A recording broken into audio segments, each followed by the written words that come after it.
Ah, it seems that you have met your end. Ah, what a pity.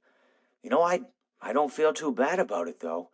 After all, if it weren't me, it would have just been one of the others, I guess. I'm honestly just glad to be out of those air ducts. It's not easy for a hippopotamus to fit up there, and not easy to get down either, and not as young as I used to be, as you can see. I used to be able to do all the sorts of things. You're young, you're vibrant, you have that sort of pep in your step. It reminds me of a conversation I was having with one of my good friends, Orville. We were having a nice picnic one day. I believe it was summer. No, perhaps it was. Was it the fall? Yes. It was the fall because the leaves had turned already. But I said to Orville, I says, Orville, I have a story to tell you. And Orville looked at me, kind of odd and said, what's it about? I said to him, not every story has to be about something, Orville.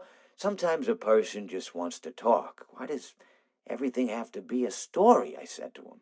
He just looked at me and he said, well, you said you had a story, and he was quite right. I did, in fact. I told him I had a story.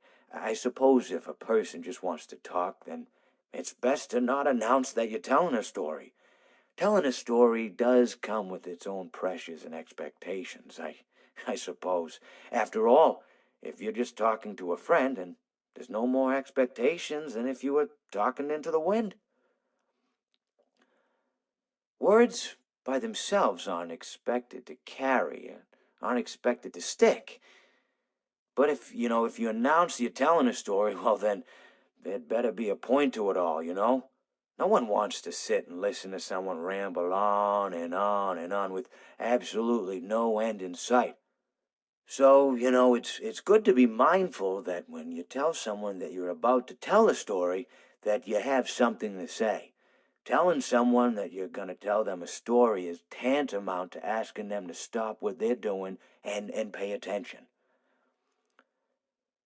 You're basically saying, hey, buddy, stop everything. Stop what you're thinking. I have a solution to everything. And, well, I didn't really have any story to tell.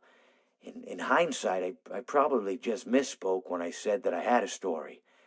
I think it would have just been better to tell Orville that I wanted to tell him something rather than tell him that I had a story.